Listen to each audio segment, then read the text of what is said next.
গন্ডগোলে আমার স্বামীর চাকরিতে ডিসমিস হয়েছে। আমরা চাকরি পুনর্বহাল চাই, জেলখানায় যারা বন্দী আছে তাদের মুক্তি চাই।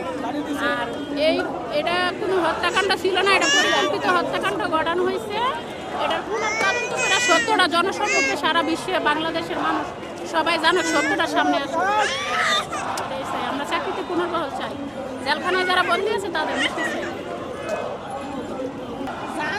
আল্লাহর উপরে ভরসা করে আইছি, যা হবার হবে, জল কামান নিক্ষেপ করুক, যা টিয়ারশেল মারুক, যাই মারুক, আল্লাহ ভরসা। আমরা চাকরিতে পুনর্বহাল না হওয়া পর্যন্ত আমরা আন্দোলন চলবে।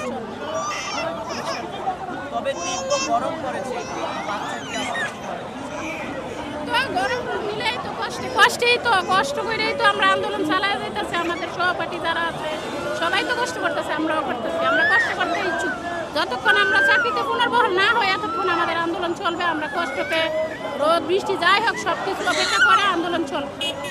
এই আমাদের কমিটির লোকেরা আছে, বড় ভাইয়েরা আছে, ওনারা উস্তাদারা যারা, ওনারা যা ডিসিশন নেবে ওই ডিসিশনেই চলবে আন্দোলন।